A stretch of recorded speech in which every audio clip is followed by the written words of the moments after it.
Cove number 0. Dear stranger, if you're reading this letter, I'm probably already dead. Or maybe, just maybe, I got lucky and managed to leave that God-forsaken place behind, walking away from stalking for good. But mark my words, no treasure, no relic, no thrill will ever drag me back to that cursed settlement. Forgive me if my story comes out jumbled. I'm writing this in a rush.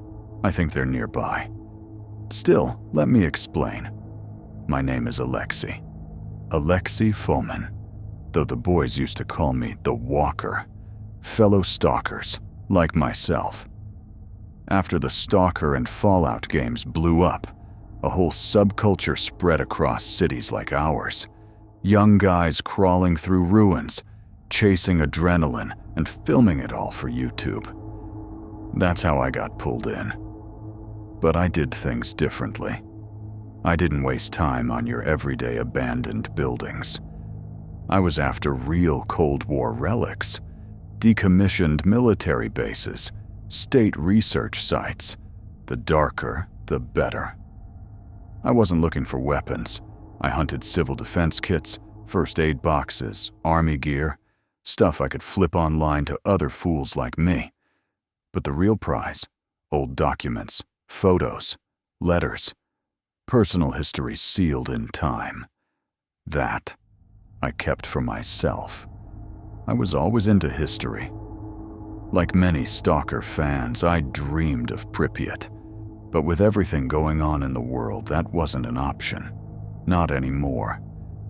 So when someone offered me a shot at Kamchatka's own version of Pripyat, I didn't hesitate. And that's how, 1 week later, I found myself wandering the deserted remains of Finval. Finval, also known as Beshenivka, or Petropavlovsk-Kamchatsky 54, or simply Bay 0. A ghost town where back in Soviet days, a nuclear subbase once hid in plain sight. The place is a skeleton, a military compound, a few admin buildings, a crumbling school and daycare, and maybe 10 Khrushchevkas. 2 of them 5 stories tall, the rest just 3 floors. Most windows are shattered, everything is falling apart. But I managed to find one apartment, 4th floor, windows intact. It overlooked the bay. It felt oddly peaceful. I'm not going to tell you how I got here outside of tourist season. In July, not March. I won't risk exposing the person who helped me. But that doesn't matter now. What matters is what happened next. I dropped my gear on an old armchair, unpacked a portable stove, and brewed some coffee. Rain started falling. Cold, gray, relentless. I wasn't worried. I had my thermals, my mat, my sleeping bag. I'd rest tonight and explore tomorrow. As I sipped my coffee, I paced the flat, watching the rain blur the view of the bay. And that's when I saw them. 2 tall figures, easily over 2 meters, wrapped in black cloaks, walking directly toward my building. One of them stopped and pointed straight at my window. Ice ran down my spine. I dropped away from the glass and pressed myself into the shadows of the room. My first thought, security, maybe cops. Though all accounts said this place was off-grid. But deep down, I knew. It wasn't them. I wished it was. I scrambled to hide my things in the next room, covering everything with whatever trash I could find. Then I crept to the door, cracked it open and listened. Footsteps, crunching debris, coming up the stairs. No doubt about it. They were heading for my apartment. I panicked, dove into the wardrobe like a bad joke, like some idiot hiding from his lover's husband. I should have bolted to the flat across the hall. But in that moment, the closet felt like the safest place on earth. I held my breath, prayed they'd pass. The door creaked open. 2 of them entered. They were hunched, their movements twitchy and wrong. And the sound. They spoke in whispers and hisses, a language that felt like shards of broken glass in the air. Not Russian, not anything human. I'd left a slit in the wardrobe to watch, and what I saw still haunts me. They drifted through the rooms, swaying like seaweed in black water, their long arms folded close to their chests. They found my stuff quickly, but didn't touch it. Just dragged it into a corner like trash. Then came the scream. A man's scream, raw and torn. Another stalker, maybe. He was dragged into the apartment by a third cloaked figure. A rusted hook jammed through his shoulder. He kicked and thrashed, his howls bouncing off the walls. But it was no use. The creature hauled him across the floor like a sack of meat, blood painting a trail behind them. The figure carried a backpack, probably the guy's.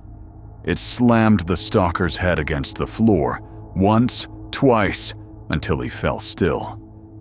Then, one of them pointed at the wardrobe. The others turned, cocked their heads, and let out a horrible, warbling noise. A cross between a seagull's cry and steam hissing through a pipe. They were mocking me. They knew I was there. But they didn't open the door. Not yet. They were waiting, teasing me, saving me for later.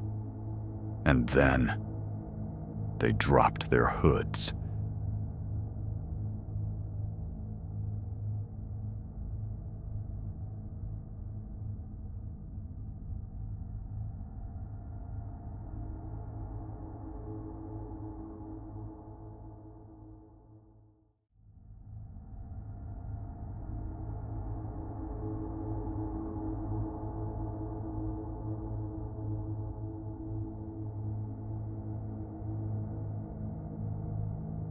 I whimpered.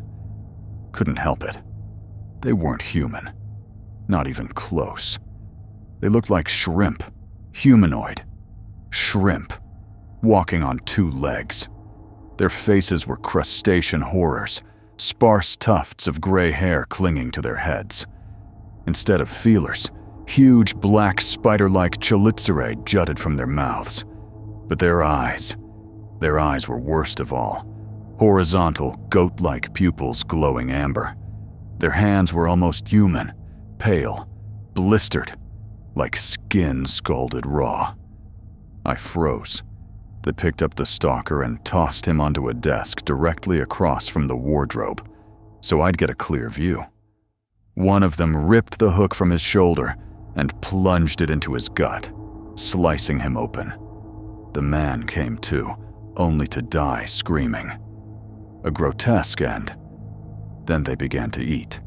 The leader tore out handfuls of liver, stomach, intestines, passing them to the others, who devoured the flesh with those snapping chelicerae, slurping and twitching with excitement. Blood and half-digested gore flew through the air. They chittered in pleasure, their limbs spasming in eerie delight. One of them unrolled a tongue, long, pale, covered in suction cups, and plunged it into the man's left eye socket. He was still alive, whimpering. The tongue twisted and yanked the eyeball free, nerve and all. The creature showed it off before shoving it into its mouth. The second did the same with the other eye. Then the third, when the eyes were gone, picked up a dumbbell and bashed the man's skull in, over and over, until it split like rotten fruit. He leaned over the corpse and sucked at the brain, bits of bone and membrane spitting out between gulps. They didn't eat muscle or bone, just the soft parts, the core, the mind, the soul, maybe the heart, maybe the lungs, maybe the tongue. I don't remember clearly. My mind was fogged, poisoned by terror, and when they'd had their fill, they left, quiet, unhurried, like dinner guests leaving a party, and I remained, trembling in the dark. For 30 minutes I couldn't move. My limbs were numb, my skin soaked in cold sweat. When I finally stood, I nearly fainted. The world swam around me. I stumbled into the next room and peeked outside. Rain still fell, gray and endless. I started packing, needed to run. But the door creaked open again. I bolted to the corner, heart in my throat. No one entered. The door opened, then shut. A message. They were still here. I didn't know what else to do, so I pulled a notebook from my bag. I always carry one, for maps, for notes, and began to write. This letter, the one you're holding, they didn't touch my gear, didn't even seem interested in it, just tossed it aside. Some may call me a fool, writing instead of running, but I hear them. Still, opening doors, watching, waiting. And this letter, maybe it'll serve as a warning. Maybe someone will find it. Maybe they'll escape. If you're reading this, run. Get the hell out of Bay Zero before they find you. I think they're still here, circling the building, waiting. For what? I don't know. It's deep into the night. I hear garbage shifting outside. Strange chirps and clicks. They're talking, planning. Maybe about me. If it weren't the 4th floor, I'd jump out the damn window. Maybe that's why the glass is still intact. A trap for idiots like me. When the sun rises, I'll try to escape. There's no point running now. Too dark, too dangerous. I'll stick this letter to the window frame. Maybe someone will find it. Maybe someone will believe me. I wish I'd never come here. I wish I'd stuck to fishing. If you think I'm insane, imagine it yourself. All I expected was cops or other stalkers, not humanoid shrimp with goat eyes and a taste for human brains. My hands are still shaking, but the noise outside is fading. Dawn is near. If I survive, I'll never come back. The walker is heading out, hopefully not for the last time.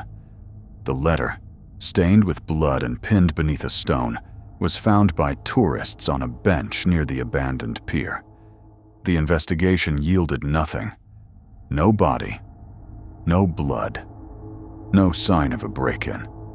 At least, that's what the official FSB report claimed. Stamped and sealed. Top secret. As for the author, Alexei Fomin is still listed among the missing.